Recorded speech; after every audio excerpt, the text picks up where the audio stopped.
സംസ്ഥാനത്ത് ഇടിമിന്നലോട് കൂടിയ ശക്തമായ മഴയ്ക്കൊപ്പം മിന്നൽ പ്രളയത്തിനും സാധ്യതയെന്ന് കാലാവസ്ഥാ വിഭാഗത്തിന്റെ മുന്നറിയിപ്പ്. ചക്രവാത ചുഴിക്കൊപ്പം രൂപപ്പെട്ട ന്യൂനമർദ്ദപാത്തിയുടെയും കാറ്റിന്റെ അഭിസരണത്തിന്റെയും കാരണത്താൽ സംസ്ഥാനത്ത് ഇന്നു മുതൽ അടുത്ത 5 ദിവസം കനത്ത വേനൽ മഴയ്ക്ക് സാധ്യതയെന്ന് കേന്ദ്ര കാലാവസ്ഥാ വകുപ്പിന്റെ മുന്നറിയിപ്പ്. ഒറ്റപ്പെട്ടയിടങ്ങളിൽ ഇടിമിന്നലോട് കൂടിയ മഴയ്ക്കും മണിക്കൂറിൽ 40 കിലോമീറ്റർ മുതൽ 50 കിലോമീറ്റർ വരെ വേഗതയിൽ ശക്തമായ കാറ്റിനും സാധ്യതയുണ്ടെന്ന് കേന്ദ്ര കാലാവസ്ഥാ വകുപ്പ് അറിയിക്കുന്നു.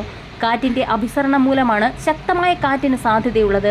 അടുത്ത 5 ദിവസം മഴ തുടർന്നേക്കും. തിരുവനന്തപുരം നഗരത്തിൽ ഇന്നലെ 45 മിനിറ്റിനിടെ 77.7 മില്ലിമീറ്റർ മഴ പെയ്തത് പ്രധാന റോഡുകളിൽ വെള്ളക്കെട്ട് രൂപപ്പെടുകയും റോഡുകൾ പൂർണ്ണമായി മുങ്ങുന്നതിനും കാരണമായി. ഇതിനാൽ തന്നെ മിന്നൽ പ്രളയ സാധ്യത തള്ളിക്കളയാനാവില്ല എന്ന് കാലാവസ്ഥാ വിഭാഗം അറിയിക്കുന്നു. ഇന്നും കുറഞ്ഞ സമയം കൊണ്ട് കൂടുതൽ മഴ പെയ്യാനാണ് സാധ്യത.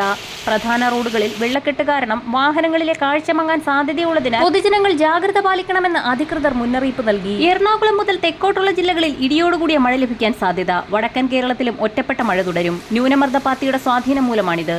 തെക്കൻ കേരളത്തിൽ ഉച്ചയ്ക്ക് ശേഷം എറണാകുളം, ഇടുക്കി, പത്തനംതിട്ട, കോട്ടയം, ആലപ്പുഴ, കൊല്ലം, തിരുവനന്തപുരം ജില്ലകളിൽ മഴയ്ക്ക് സാധ്യത. കിഴക്കൻ പ്രദേശങ്ങളിലാണ് ആദ്യം മഴയെത്തുക. വടക്കൻ കേരളത്തിൽ മലപ്പുറം, പാലക്കാട്, കോഴിക്കോട്, വയനാട്, കണ്ണൂർ ജില്ലകളിൽ ഇന്നും ഇടിയോടുകൂടിയ ഇടത്തരം മഴയ്ക്കും ഒറ്റപ്പെട്ട പ്രദേശങ്ങളിൽ അതിശക്തമായ മഴയ്ക്കും സാധ്യത. കാസർഗോഡ് 1-2 പ്രദേശങ്ങളിൽ മഴയുണ്ടാകുമെന്നും കാലാവസ്ഥാ നിരീക്ഷണ വിഭാഗം മുന്നറിയിപ്പ് നൽകുന്നു. ഇടിമിന്നലിന് കാരണമാകുന്ന ഇടിമേഘങ്ങൾ എന്നറിയപ്പെടുന്ന ക്യുമുലോനിംബസ് മേഘങ്ങൾ അന്തരീക്ഷത്തിൽ അധികമായി രൂപപ്പെടുന്നതിനാൽ ഉച്ചയ്ക്ക് ശേഷം ഇടിമിന്നലിന് സാധ്യത ഏറെയാണെന്ന് കാലാവസ്ഥാ വകുപ്പ് അറിയിക്കുന്നു. പല പ്രദേശങ്ങളിലും മഴ ലഭിക്കാതെയുള്ള അപകടകാരികളായ ശക്തമായ ഇടിമിന്നലിന് സാധ്യതയുള്ളതിനാൽ പൊതുജനങ്ങൾ ജാഗ്രത പാലിക്കണമെന്ന് ദേശീയ ദുരന്ത നിവാരണ അതോറിറ്റി മുന്നറിയിപ്പ് നൽകി.